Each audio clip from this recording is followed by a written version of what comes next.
Good morning, ladies and gentlemen, honorable speakers, and distinguished guests from Cambodia and around the world. Okay, so how are you doing?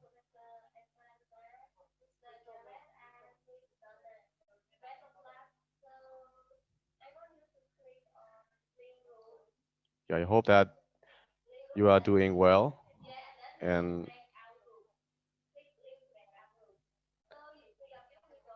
yeah, good morning from Cambodia, and maybe good evening from United States.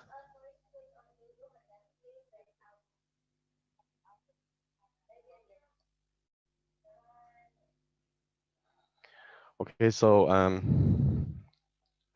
yeah, this morning we have um, three parts. Uh, from 7 a.m.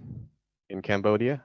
So we're gonna have parallel sessions from 7 to 8:15. We have parallel sessions, and after parallel sessions, we're gonna have plenary session until 12 o'clock, and we have lunch break. And after lunch break, we have a mentoring panel discussion.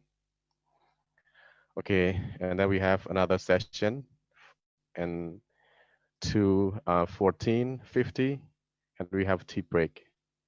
Okay, after tea break, we're gonna have parallel session. Okay, so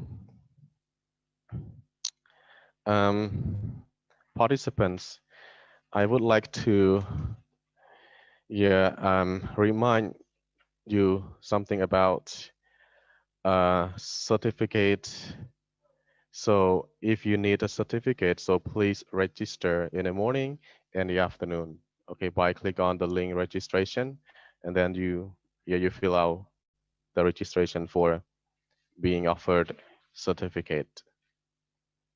Okay, so for parallel sessions, we have three links for joining. Link for group A and link B and link C. So if you would like to join, okay, the sessions from group A, B, and C, so please click on the link and join the sessions. Okay, so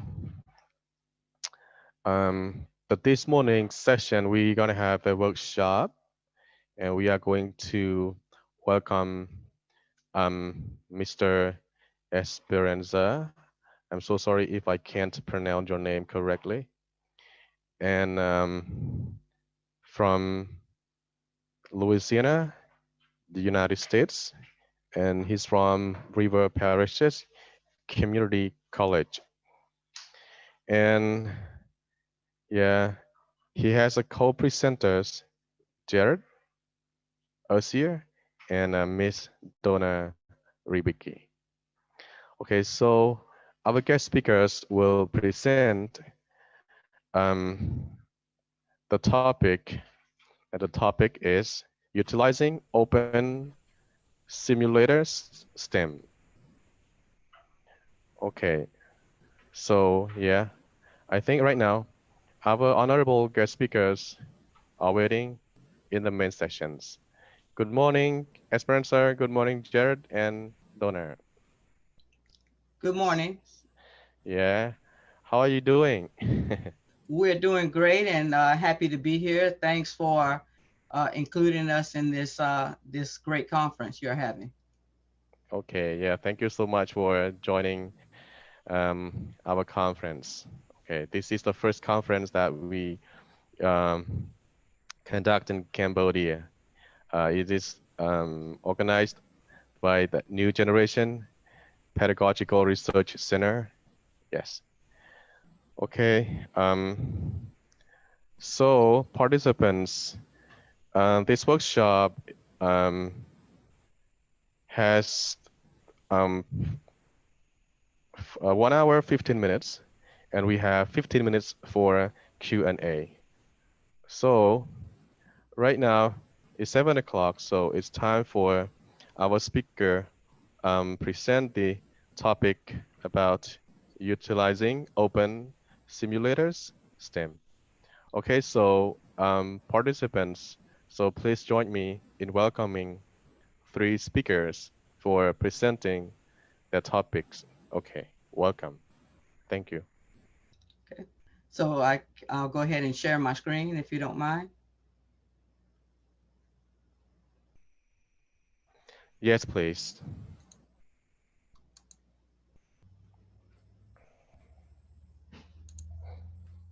Okay. So I think you should be able to see the screen now. I'll go ahead and Yeah, I can get. see now, sir. Okay, great. So once again, I want to thank you for inviting us. Um, there are three of us who are going to present today. I'm Esperanza Zenon, and I am a physics and physical science professor at River Parishes Community College. I have one of my co-presenters, Mr. Jared Usay. He's a professor of mathematics, and Miss Donna Rabicki. She's an instructor of chemistry, and we are here from River Parishes Community College in Louisiana. It's a great honor to be here with you this morning, your time, 6 o'clock p.m. our time. And so today we're going to be sharing some information and hopefully engaging in a discussion with you on how we utilize open simulators to support our STEM classes. So we'll kind of bounce around during the presentation, each of us sharing information relevant to our the content area. So I'm physical science, Mr. Usay is mathematics, and Ms. Rabicki in chemistry. And then what we hope is that, while we're sharing, you'll engage with us in the discussion, uh, letting us know if you're using simulators, and if so, what kinds of simulators, and then what type of activities you do with those simulators. So I'll go ahead and get to our um, agenda slide. So this basically gives you the rundown of where we want to go. I'll cover a bit of background regarding this whole OER process. Then we'll join together and share some simulators and activities with you. And we'll look at some other OER sources. And we'll try to do that, as quickly as possible so that we can leave room for a discussion, because we want to share with you, but more than that, we want to get your feedback and we want to know what you're doing. And then we'll leave time for any lingering questions that you might have. So just to give you a bit of background, to kind of set the stage for why we're doing what we're doing. At our college, there's a movement to get away from high-priced textbooks. And you can see that, the price of textbooks is through the roof. So better than 1,000% since 1977. And that's a stat as of 2015, which is, probably even more of an increase now. So students really pay a lot for books. And so we're trying at our college to get away from that, to save the students some money.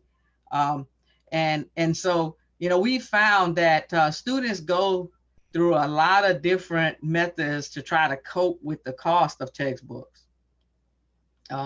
In some instances, students might try to purchase an older edition of a textbook.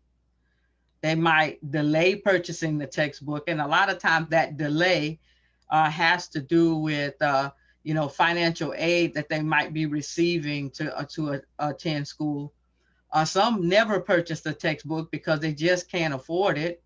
And then sometimes there's textbook sharing, where students are sharing the textbooks, with each other. And then some students resort to some other tactics.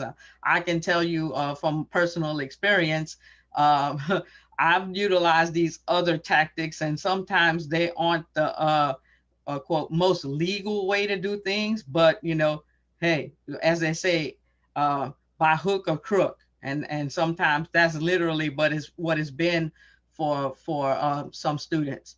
But the idea here is that any of these methods for coping with the cost means that day one the student might not have the textbook that they need, which means that the opportunity for learning and utilizing that material is reduced, right? Which can have academic implications. And so, we want to help students so that they don't have to worry about these things, right? We want them to have what they need day one so that they can be fully engaged in the learning process. For many students, you know, this cost, produces a gap where equity is a concern. Equity says what? You meet a student where they have need, right? Every student gets what they need. Not every student gets treated the same, but every student gets what they need. And at our college, there's a good percentage of students who receive financial aid. And what happens in many instances there is if that financial aid is not available day one, the students aren't able to get the books that they need right away. Sometimes there's a delay there. And so, that has equity implications. That means students aren't on equal footing or they don't have what they need to engage in the course. What we have found now, by reducing the cost, and we can increase the number of courses that students take. So if they don't have to spend $250 on a physical science book, they can use that money to take an extra course. That means they can move through the courses, in a much faster pace, right? Their time on campus gets reduced, right? They're able to matriculate much faster. They can use those funds for other needs. Many students at our college are working with families, and so money is important. We don't want our students having to make choices about whether they provide for what they need in their home personal life, versus what they need in their education life, right? So when we reduce the cost, they can use those funds for other purposes. Ultimately, the goal is to get them to graduate as quickly as possible. So when you reduce the cost, students can graduate sooner. That means they can go to work sooner, right? Because the whole goal at a community college, in many cases, we have students who are transferring to four-year schools, but we have a good number of students who are trying to get a credential to go to work. And by reducing the cost of a degree, they can go to work sooner. And that means that creates real opportunity for them, right? That creates life-changing opportunities for those students and their families, because many of them are first-generation students. And so they're the first in their family to go to college. So, the sooner they can go to work and provide, the more they can do for themselves, their families, and their communities. And that's important. So as faculty, as teachers, we don't get to decide a whole lot of things. We don't set fees. We don't get to determine room and board, personal expenses, transportation. The one thing we do have some control over in our courses is what books or supplies we're going to use, right? And so by choosing to use an open resource, right, a freely available resource, we can make an impact in the books and supplies area. So we'll jump into some of the simulators that we use. So you see a good number listed here of different simulators that we use in our STEM courses. PhET, which is, we'll take a look at these here in a moment. PhET is a simulator repository that can be used for physics. It can be used for chemistry. And there are even some that might be adaptable to mathematics. Walter Fent, those are, they are physics and even chemistry if you're depending on what you're using it for, and mathematics simulators. And then we'll just go into looking at these various ones, and you know what we want to do is share some resources that we use that are freely available, and then get you to talk to us about what you're using. Okay. And by the way, if you have access to this presentation, I do believe in the conference platform, all of the items that you see here are linkable and clickable. You can go actually and you can take a copy of our presentation, and you'll have access to these items in that presentation. Okay, so this is a screenshot of the PhET simulations. You can see, look, they have physics simulations and all the various categories that they have, you know, topic areas that you typically cover in an undergraduate physics class. There's chemistry, and you can see there's math, and there's even some earth science and biology simulators available. And you can sort them, you see, by grade level, compatibility, meaning is it HTML5? Is it still Java based? So, you know, there's a great many simulations, and you can use them on a variety of platforms. Okay. The HTML5 simulators are really, really nice because students don't need any special software to engage with those simulators. They open and run in the browser, which is really convenient. Um, Walter Fint, these are um, a set of simulators developed by Walter Fint. He's actually in Germany, and these are, you can use these, you know, with no problems. They're freely available on the web. Um, so I have listed here just some samples you can see of some physics apps that you can access on that website. And they are HTML5 as well. So that's really nice because they run in the browser. Now I'll kind of turn this over to my co-presenter, Jared. Jared, the floor is yours, just so you can talk a little bit about the math. If you want to share one, feel free. I'll Hey, thank you, Esperanza. Um, yeah, these particular apps for mathematics, I have played around with the online calculator. So the one that is like listed under the algebra one. A lot of our students that we have, as Dr. Zenon pointed out on the at our community college, um, sometimes they struggle with paying for things, and you know, whether it be a financial aid reason, or you know, they have to make the decision between school versus, you know, eating or feeding their families. And so we like to, you know, turn them to their attention to online versions of calculators that are out there. And when Dr. Zenon showed me this one, it's there's a lot of different online calculators that are out there, but this is a pretty nice one that can be used. Esperanza, can you click on that? Will it open?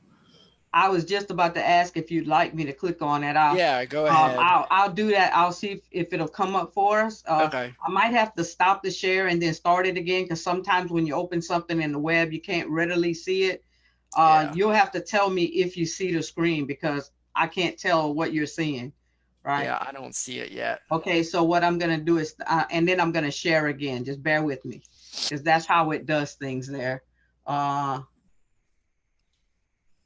So let's see if that's it right there. Is that, did it open? Can you see it? No, it still has You the just see website. okay. Oh, but I'm actually on the website now. Okay, so now let me click it and see. Do you see that? Oh, yeah, there it is. Okay. Yeah, it's tricky when you want to go from the presentation to a website. I have to stop share and then share again when that website is available. So Yeah. I don't mind doing that. Please, I skipped over the physics, but when we get to the discussion, if anybody in the audience wants me to, I'll share that simulator. We can take a look at it, right? Yeah, and so it's not I mean, it's not your handheld calculator. It's not even smartphone. It's not even close to what a smartphone could do. But as far as something being open and free, one of the things that we can share with our students is something like this, and it's probably not the easiest thing to be able to use. I use it on the go. As far as that goes, I would probably turn to my cell phone, but just one of the many tools that are out there that we can have available for our students in the open source realm. If you'll go So back, Jared, go ahead. Jared, Yeah. how about if I could, if you tell me something that a calculation that you would do with this. Tell me what to click, and I'll do it so I can show the audience a little bit of how it works, maybe. Yeah. Fractions is one of the things that a lot of our students do struggle with. So you can, if you choose that fraction option and you'll type in, yeah, the numerator, and then you can choose the denominator, and yeah, maybe don't put a 2, do like a 7 or something in there, so we can have a non-reduced fraction, I guess. Yeah. And then you can add or subtract. So maybe we can add another fraction. So do the fraction option again, Esperanza, and do Right. the numerator, and maybe do 3, and then do the denominator, and then don't do a 7. Yeah, do 3/8. And it gives you the result of the fraction in fraction form.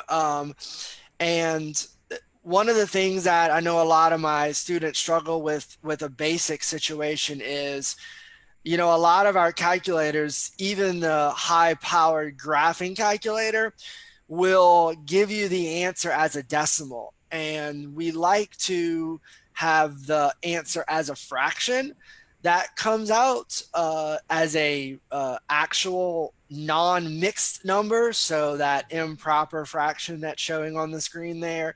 And this is probably one of the tools that I've discovered that actually shows it to you in that fraction online without having even your calculator on the computer that comes with the computer will give it to you as a decimal. So here's one of those calculators that gives it to you as a fraction, which is kind of cool. So. Mm-hmm. Okay. So would you like to show anything else, or could I'll just stop share and go back to the Yeah, you can presentation? stop sharing and go back, Esperanza. Okay. All right. Just want to make sure I'm in the right Yeah. place there. Okay. There we go. All right. So that again, that's the an example of an open mathematics simulator that you can utilize, and you can see there are other types of activities. So let me see if it goes to the next screen. Bear with me. Uh, I might have to stop share and close that website before it will let me go back to. There we go. Okay. So now let me okay. There we go. Okay. I thought I lost you guys for a moment there. So okay. And I'll go get back into, bear with me because I gotta scroll back to where I was. So, and we are taking a look at that and that. And so here's a simulator. You can see that there are a variety of options there Donna, I believe you shared this with me. So if you wouldn't mind jumping in, and I can navigate anywhere that you need me to share some sharing information on chemistry as it pertains to what you might do in your classes. Okay, thank you, Esperanza. This is one of the websites that I use for my online chemistry class. I really like Amrita. They have a lot of websites. And actually what Esperanza is showing you right here in the middle, when you do click on chemical sciences, so when you click on that, it's going to give you other options. It'll give you an option to look for physical chemistry labs. It'll give you an option to look for organic chemistry labs. It'll give you the option to look for inorganic or advanced analytical chemistry. And these are all online labs. Right now, I'm in the middle of building a lab online for our Chemistry 2 class, and I use I have about half my labs in this class come from Amrita. And the reason I use this is because when you do click and use one of their labs, they give you the directions on how to do the lab. They give you the background. They give you the theory behind it. They give the procedures, and they show you how to work the simulation. So I kind of look at Amrita like a one-stop shop. So they give the student everything they need in that one lab to complete that lab. So this is definitely one of my favorite websites to go to when I'm looking for an online virtual lab. And like I said, the fact that they can break it down into physical chemistry, organic, analytical, so you can choose any of those options to look for labs. So you should definitely check this website out if you get the chance to. And it's an OER, everything's free. And so they have a lot of good resources for your students. So I think, I do believe you, Jared and Donna, you also have the capability of sharing your own screen. I think so, since we're all presenters. Oh. So here's okay. What we can do. Since we're kind of I have some.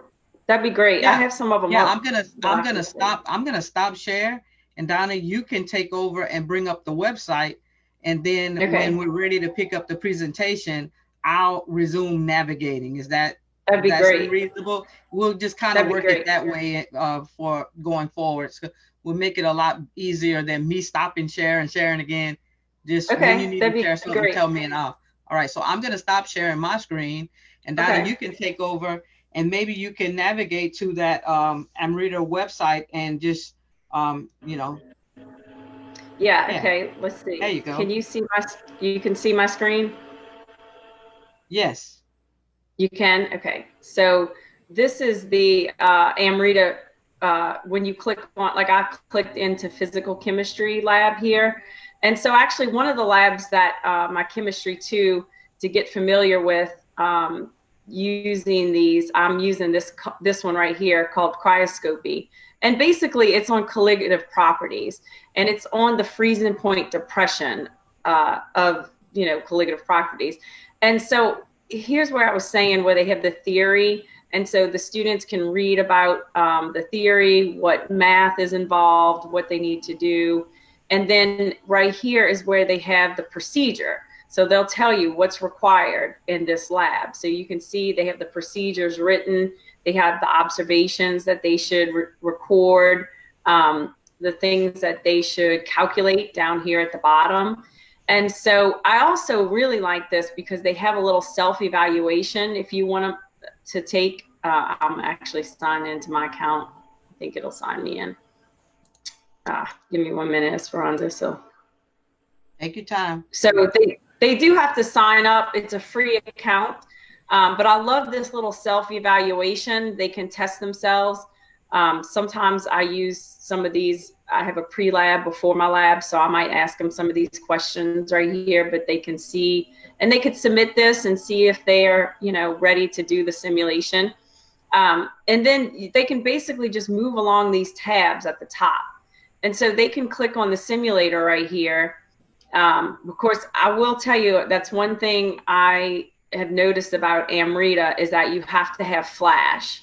And of course, Flash is going away on Chrome. Chrome at the end of the year in a few days. So it's going to do to solve that. I use Internet Explorer to open up this website usually. And so that is one problem I found with this lab, is that they use Flash. But after you move through that, like, you can go to the assignment, and these are some problems they can work out that they should be able to do after the lab. Just more problems they can solve. And so, as I said, this is Amrita, and this is why I like them, because I feel like they are a one-stop shop. They give everything they need to the students to get ready for this lab and how to perform it. So that's one of the ones I use. Okay. So Donna, if you'll just stop your share, and then I'll Okay. There we go. Okay. So now I'm able to I'll share. Okay. And so I think we'll be able to, it's not letting, let me do it this way. I'm gonna have to go back in to the actual presentation and share it, because it kills the share when I okay. And then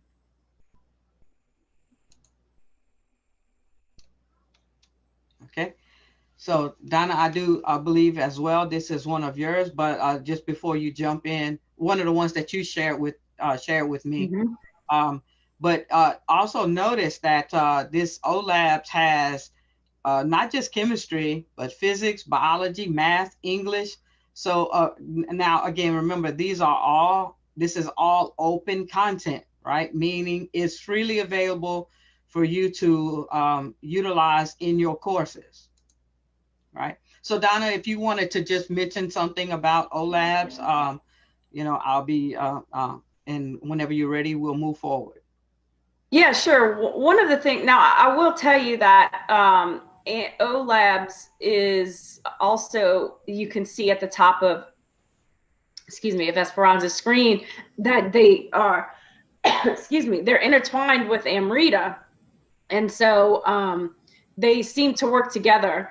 And so I like this one because they're also by grade level. So when you click on chemistry in the middle, it will actually show you like class 12, class 11, class 10. And so it kind of goes through.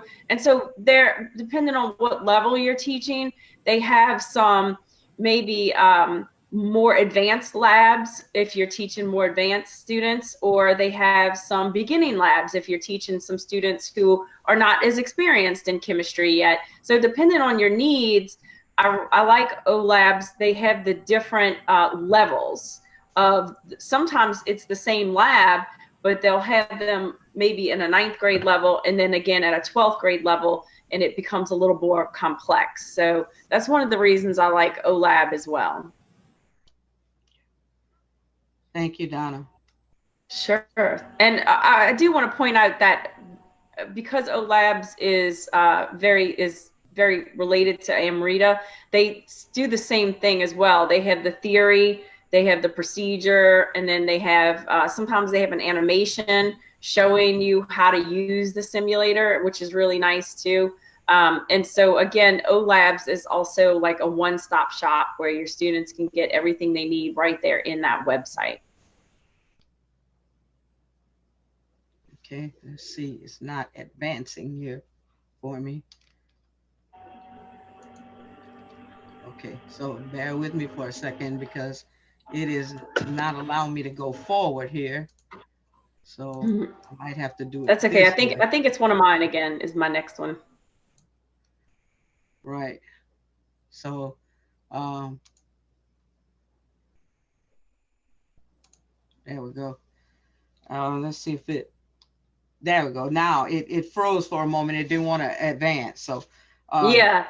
So this is another one that Donna shared with me. As you can see, there's a great number of chemistry resources available, in the OER market that you can utilize. Yeah, Chem Collective. Again, it's not related to Amrita, but it is like Amrita, where they have a lot of. It's a one-stop shop. So Chem Collective, the labs they offer, we would teach in our Chemistry 2 class. Like we teach thermochemistry and kinetics and equilibrium in our Chemistry 2 class. So depending on how your chemistries are broken up, they don't really have a whole lot on things like naming compounds or how to separate mixtures.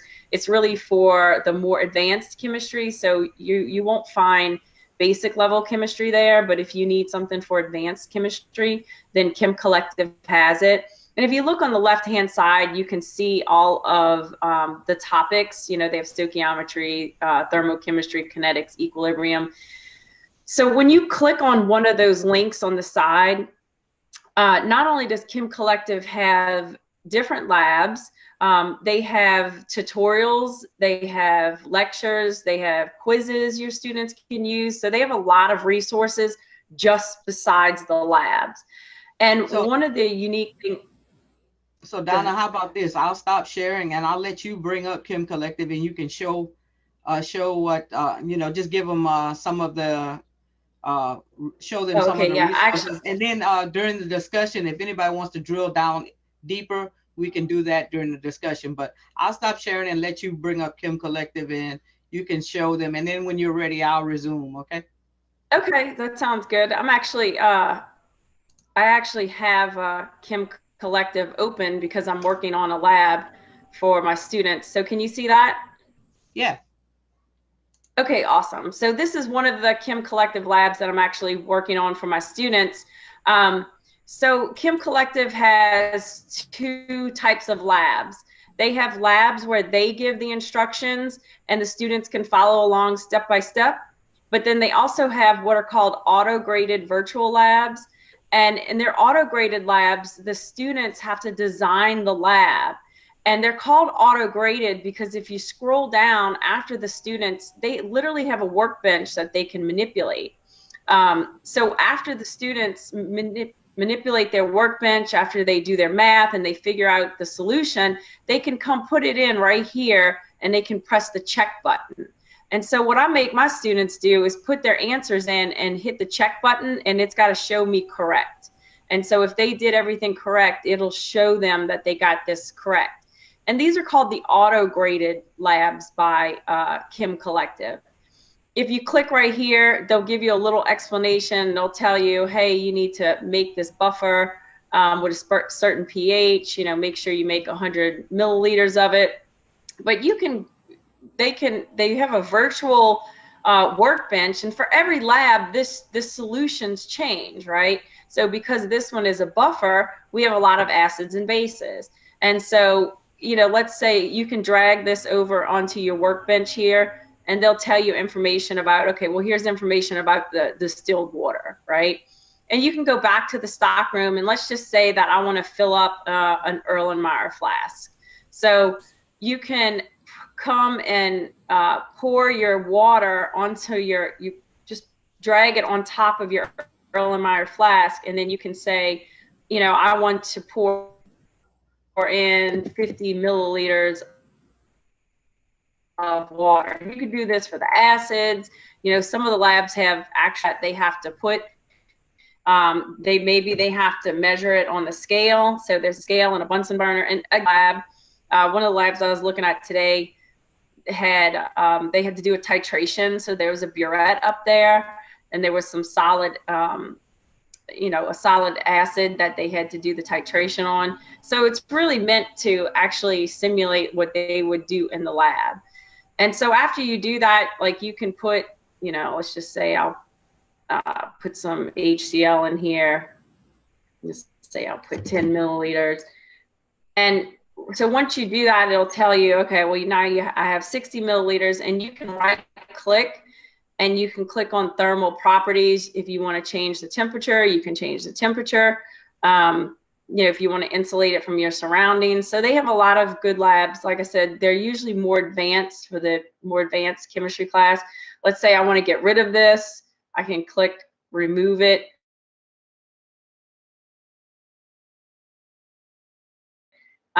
Your students can actually workbench, they can add a new workbench and still keep the old workbench. So it's a pretty neat website to actually have them do what they would do in a lab. And I like some of the design labs. I usually show them a video of how to do this first, and then I let them come here and do it with the numbers they want to use. Okay. Thanks, Donna. That was wow. That's really a great tool Sure. for your chemistry classes. So I'm gonna go back in and share my screen now. Okay. So we're that one and okay. So Jared, I'll let you take over here. This is on the CK12 PLIC series, and I know that you use this for your math classes quite a bit. So I'm gonna stop my sharing and let you share, and you can give some insight to the audience on how you use these tools. Yeah, thank you, Esperanza. So let me see if get my screen shared here.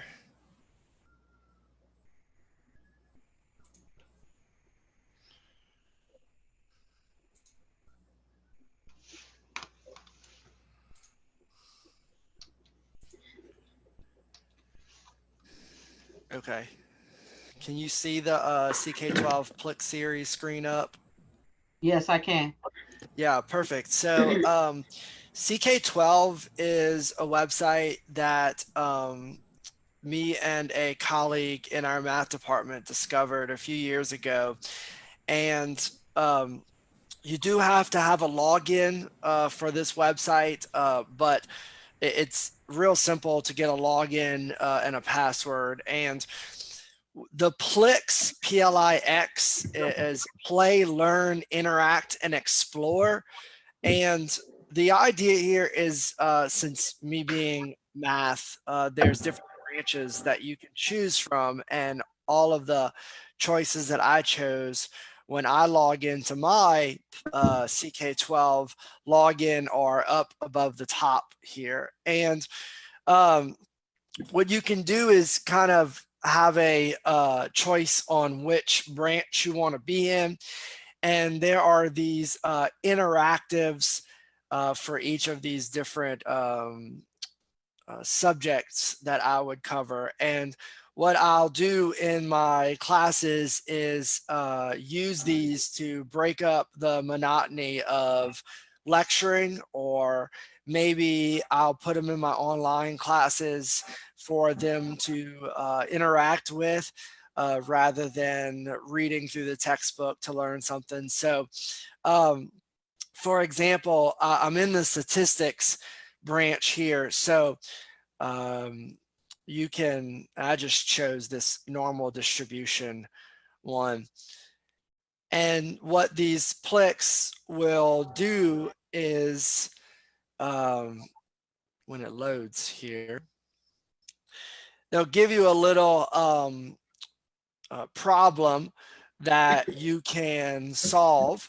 And when you go to play with the PLIX on the screen here, you can challenge yourself and maybe change up the interactivity on the screen here. So you can see this normal curve, and I can expand out how much is shaded under the curve, and how it's showing me that the further and further I get away under the shaded under the curve, the more percentage I have that is being shaded under this curve. And so I can answer the question here that says what proportion would likely fall within 2 standard deviations. And if I set it on 2 standard deviations, my rule would tell me about 95% would, it's not letting me, okay, so I can type that in there. And so it's pretty interesting to just have the students be able to see what is being asked of them with this interaction.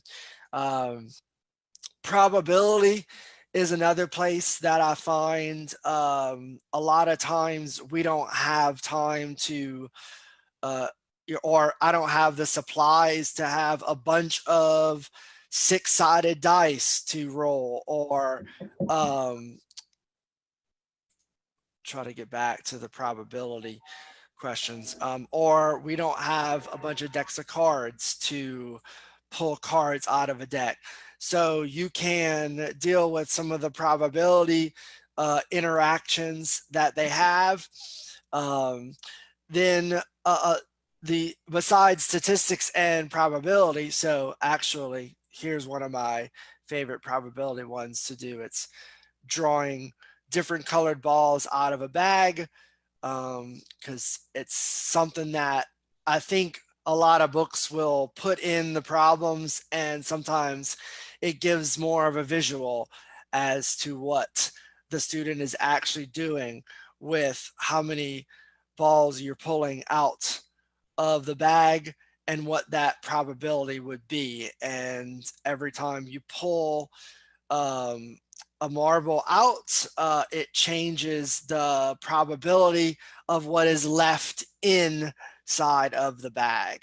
Okay, and so that's with probability and statistics. In addition to probability and statistics, calculus is one that I'll often use, and in the trigonometry section as well. So there are a lot of fun interactions, and again, it gives students the visual that a lot of times, we can't.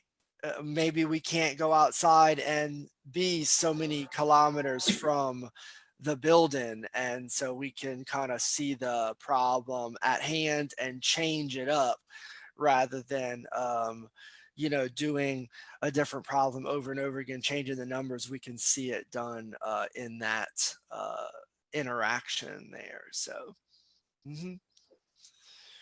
so I will Okay, so thank you, Jared. That's those are some really great resources to utilize in math. And I had a question out there in the chat asking about different math resources. So just in this one website, CK12, you have access to Plick series for a lot of different branches of mathematics. So again, you can link to this right in our presentation.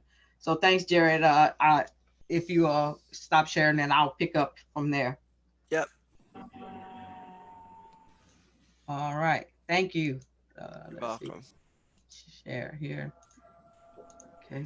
And so I'll go to the next one and current slide. It always goes back one for whatever reason. So I just highlighted several different math areas, so I'll keep going there. So this is a resource in physics that I utilize, and I'm not going to go into it for so that I can allow the audience to engage with us beyond the presentation. But this is the physics aviary, and I utilize these resources. You can see here, for example, dealing with electricity and magnetism. I use this one on accelerating electrons. You can see that there are some mechanics resources, the Atwood's machine that you might use in a general studies physics 1 class, where you're dealing with Newtonian mechanics at a algebra and trig level, for example. And so this is a great tool. They're all open. The nice thing is, if you see this button here that says see resources, those are learning activities that you can do with that particular simulator. So if you click on that, they're actually activities built, and you can take those activities and use them as is, or you can customize them. As you'll find with the great many simulator resources, you can adjust the activities to your liking. This is another example of a resource that I use in physics. This is an interactive tutorial on waves. So, waves you cover in the general physics 1, you typically focusing on the basics of waves, sound waves. And then when you get into General Physics 2, which is electricity and magnetism, you come back to this information on waves because you're looking at things like refraction, reflection, diffraction, interference. And so I utilize this tutorial primarily in my Physics 2 course, but there are some great resources that you can also utilize this for in General Physics 1. Um, so And then these are just some applets that I've come across on the web. I use the one on Rutherford scattering in my General Physics 2 class, where I have them, we're investigating, here we're looking at, how they established what the atom actually looks like and that kind of thing. So, you're moving into the more modern physics type topics. And so, I like this site because I can, there's a variety of applets. I'm not showing them all in this screenshot, but there are lots more. And, during the discussion, if you'd like, we can go out and take a look at them. I'm trying to leave as much time as possible because I really want to get you involved as well. Okay. And so, this is just a listing of some other, avenues for finding open content. You can see in a lot of these websites have free open textbooks, like the Open Textbook Library. And then Merlot, you can access textbooks, you can access learning activities, simulators. Merlot is a referatory for a great many open resources, not just in STEM, but in a wide variety of topics. This BC Campus has a great collection of textbooks.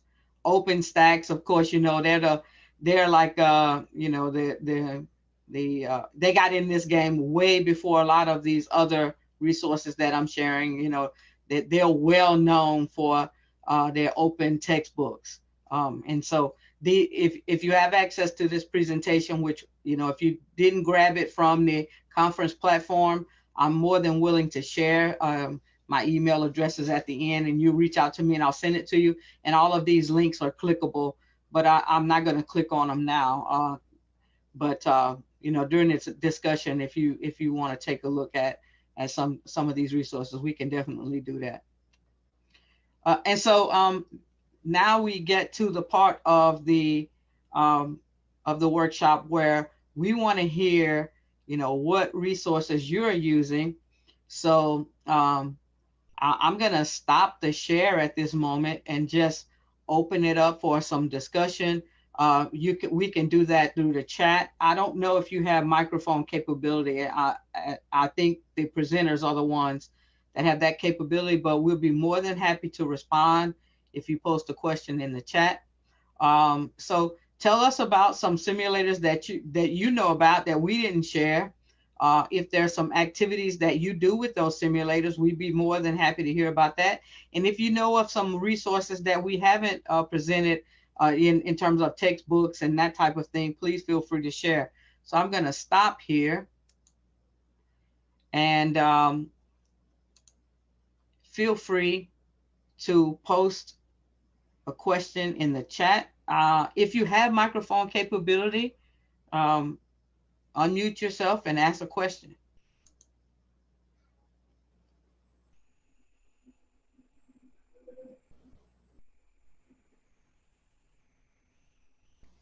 Oh, don't tell me we did a perfect job here. I'm sure you have a question or two for us, or you have a resource that we don't know about. Please, we want you engaged as well.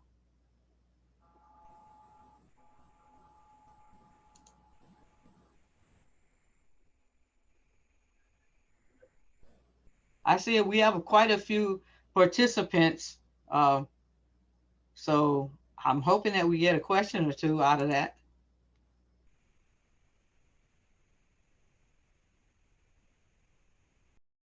Okay. Okay. Well, I want to go ahead. I'm sorry. I thought maybe, are you asking a question? Okay, so thank you so much, Professor. I Okay, did so want to share our contact information. That way, if somebody wants to ask a okay, question off camera, so to speak, they can have access to us and feel free to do that. I do see a question in the chat. It says, "How much do you spend for your science lab?" okay, Yeah, these are all free resources, so I'm not spending anything, and neither are the students. Do all of these okay, resources require internet access? Um, yes, most of them are web based. There may be a few that you could do offline uh, by downloading there's a capability of downloading it, especially if it's like an applet. You may be able to download it and run it outside of the web. Um, but most are internet based. So the questions are coming in now. okay. Yes. Okay, Yeah. so Professor, I want to read the next question for you, because Yes. the participant can hear, So uh, am South. Yeah, I'm South. I'm so sorry.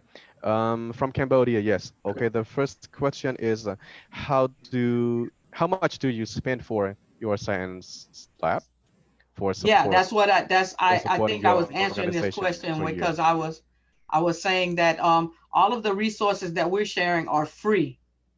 And Yes. so the goal here is to have open content that students can use freely and that faculty members have the capability in many instances to modify and repurpose it according to what they need in their class, right? So this allows the faculty Yes. member the flexibility of customizing these free resources to do what they want in their class, and the students don't incur any cost to use these resources. That's what open means, right? Open education resource means that it has a Creative Commons license that allows you to utilize it freely. Okay. Thank you. So Yes. next one, Professor, how do you develop science STEM in your organization? That's a very broad question.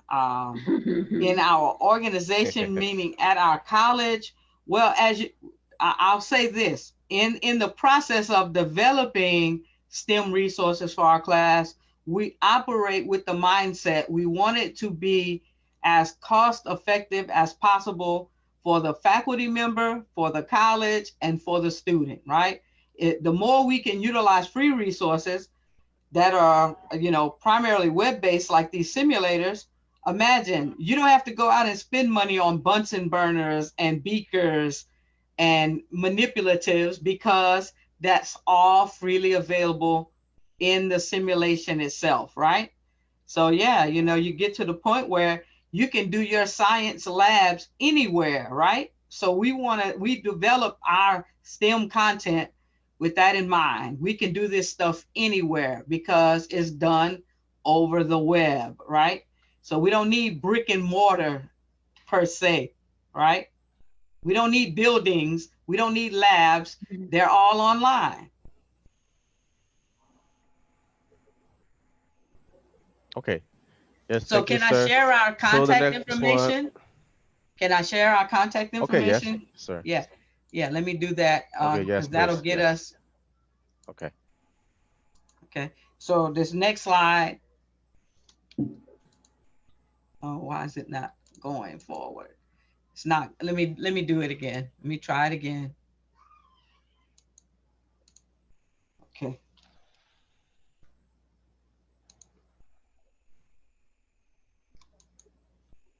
Okay. And then there. Okay. So there on this screen, anybody in the audience, here's our contact information.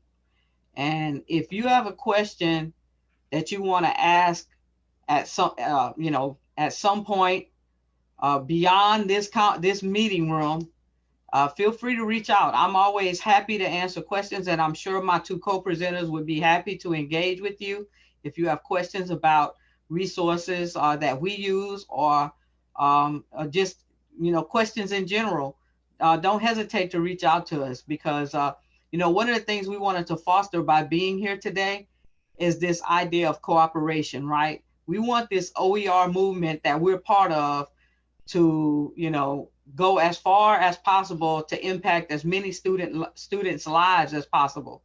And the only way we can do that is by sharing. So being here today is first and foremost an opportunity for sharing and collaboration, right?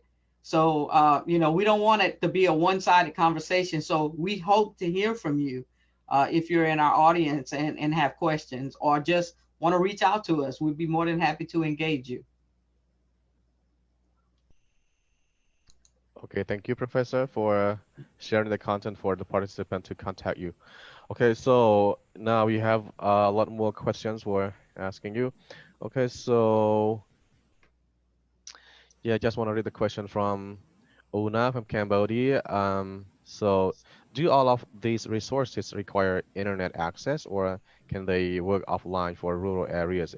Yeah, she means like, Yes, download it, right? oh no, I do yeah, believe that there are some of them that have that capability.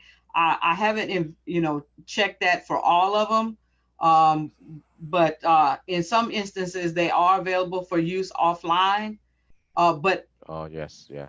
just be careful in doing that. That you are utilizing them in the way that the creator intended, right? Because even though it has a Creative Commons license, you have to follow what that license allows you to do. Okay, thank you. Right. So yeah, next one.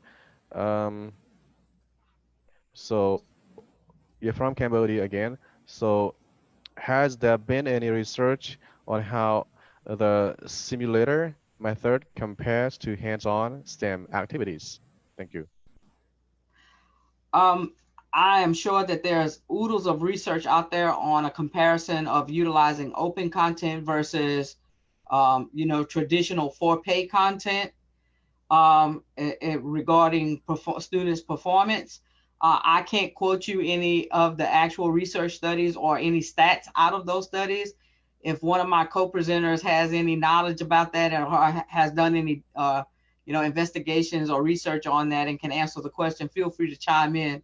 But unfortunately, I don't get much into that type of research, because I'm more interested in taking this content and adapting it so that my students, have freely available content to use. Okay. Yes, thank you. So next one is from again from Cambodia. Um, are there any unintended results as we emphasize this idea of STEM? Uh, I'm not sure what unintended results means per se. I will say one of the unintended results that I've, from my perspective, what it means is that the students are very happy when you tell them day one they don't have to purchase anything for your class, right? Or it's going to be very cheap to take your class as far as materials go. They're very happy about that. But Okay, I mean, did that's one. did um did I go in Did with I? the idea that they're going to be happy? I don't know that right off. So maybe that's one of the unintended things. Happy students. I'm sure Donna and Jerry would agree when you tell students that they don't have to pay for things to take your class. They get really happy. Okay, thank you, sir. So participants, do you have any more questions for asking professor and co-presenters? I see a question from Marina. Are you able to teach students using just simulators, no material at all? I think by material, if you mean physical handheld, you know, resources, yes. Of course, we have, content that we supplement beyond the simulators, right? They're going to use the simulators, but I may have for example, there may be some reading in on some other materials that relate to the simulator. Okay, so go and read this content in this free textbook, or go and try this tutorial at this free website, and then come back and do this simulation. So it's like you're pulling free resources from a variety of places and grouping them together in a way to create a curriculum that students can utilize to get through your course, right? So if Right. you're And asking, do I use anything besides simulators in my labs and lectures? Absolutely. right. But they And don't if I have can to pay just, for, they don't have to pay for any of that. Whether yeah, it's a and if I simulator or they don't pay for anything as far as the material, the tools that they need for my course. And if I can interject, Esperanza, and if you mean like, are we teaching content in our class? A lot of times students will take, for my class in particular, they might take the lecture and then they're taking the lab at the same time. So they're learning the content in lecture, and then our lab is paced with our lecture. So they might be learning the content in lecture class, and then they go to lab class and they either do the simulation, or if it was not an online lab, then they would do it in the lab. So it's the same thing. All of our labs are timed with our lectures, so they're actually learning the material in one class and then they're doing it in another class. Jared, if I know that simulators are definitely not the only tool you would be using in your class. Am I correct in saying that? Yeah, that's right. For me, math is the hardest part, is for them to kind of see some of the stuff that's going on with the math, like an actual representation of it. So no, I'm not teaching full-blown simulators, but I think, as my co-presenters pointed out, we use them just as an additional tool that they can use, that they can have in their course. Yeah, we have a lot of, Yeah, okay. yeah, Go ahead. thank you. No, I was just going to say, I have a lot of, simulators that I use to interject with my lectures, because it's kind of the same thing for me in chemistry as it is for Jared's class, right? In math class, you can't always visualize, and it's the same thing in chemistry. So I'll use a simulation in the middle of my lecture to show them, if I want them to look at what the hydrogen atom looks like, then I'll use a simulation to do that. And so we kind of use them all together just to enhance our students and their, learning, and any kind of way that we can try to reach them to make this better for them. Okay, thank you. So now the question from Bisit. Okay, Professor, how to encourage students to study STEM? Ooh, that's a monumental task to encourage. So that does get into the heart of your conference, right? This idea of mentoring, right? So, one of the things that I feel like can really benefit students, and this goes beyond using open or free materials, and that is to have to be able to see other people that look like that student are doing STEM, right? So I'm an African American female. One of the ways I can encourage other African American females to do STEM is by mentoring them, right? Interacting with them, letting them know that I'm doing it, and these are the challenges that I faced, and you can do it, and we can, so if you see somebody else doing what you want to do, and that person is from a similar demographic as you, then that's an encouragement, right? But it does take for those who have been successful to reach back and help those who are trying to be successful, right? So mentoring is a very important part of encouraging students to do STEM. And I think, your conference is very important, because mentoring is much needed in this area. And that doesn't have anything to do necessarily with our presentation, but that's a great question that was asked. Mentoring is a Okay, key thank part you. of that. Yeah. Thank you. Okay, Jared and Donna, you have anything to add? No, Okay, thank you so for the opportunity. okay, thank you.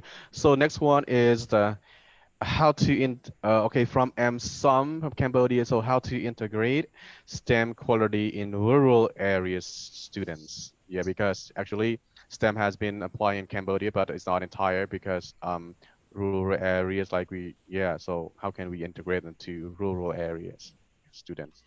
Okay, thank you. We face those similar kind of challenges in this country. I will say this, that you know, our colleges is not as our community college is a small community college, fairly small, but we're growing. But we do have interaction with students who come from fairly rural backgrounds, right? Some of those students might be first generation, meaning they're the first in their family to go to college, right? And so, how we can get these students exposed to STEM is through projects, community-based projects where they're at, right?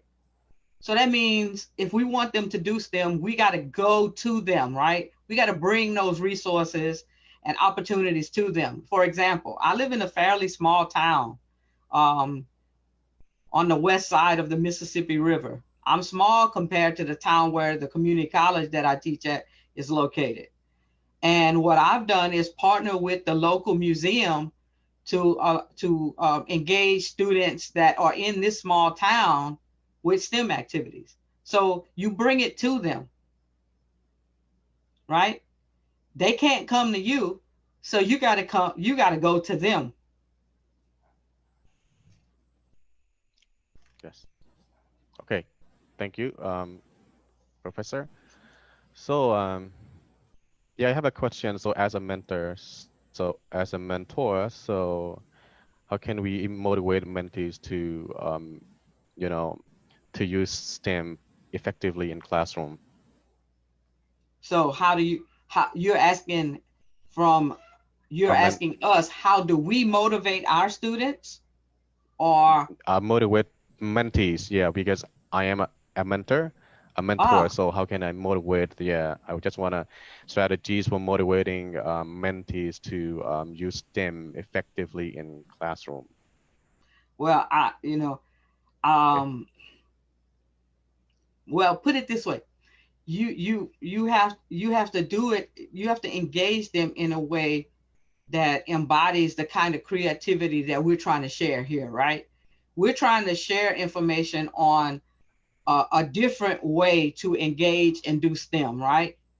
But one thing for sure, no matter what tool you use, whether it's a free resource or a for pay resource or some other resource, you have got to meet the student where they're at.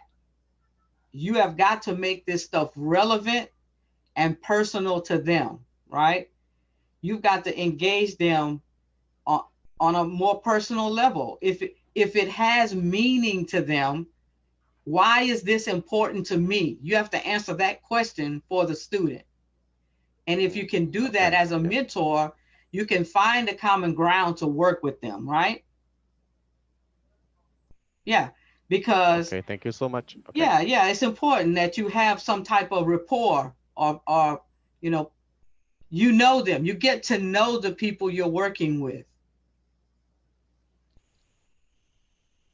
Okay. Thank you, sir. So next question.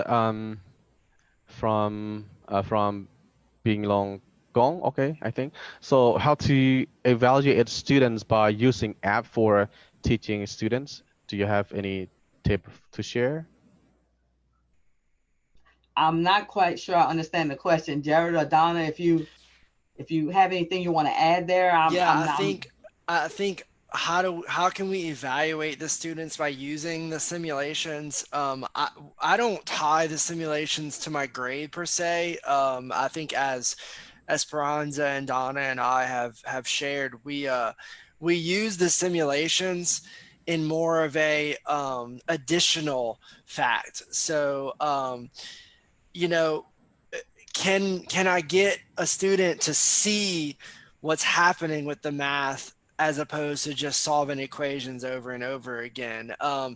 Donna mentioned with the atoms in chemistry, can you get them to physically see something in front of you on a simulation as opposed to just, you know, telling them that it's there? So and I don't know, maybe now that I think the way I understand the question to be is, do we evaluate their learning through the simulations? Donna said she I do. does the grading with some of the chemistry labs, but I don't do any grading with the simulations. I just give them another thing to use as far as learning. But I think with the labs, Donna, you probably, or maybe Esperanza, with your labs that y'all probably use it more as a grade than I ever do. So Yeah, yeah. Yeah, In my courses, these are the actual experiments. I'm using the Mhm. simulator as a way to get them to do experiments.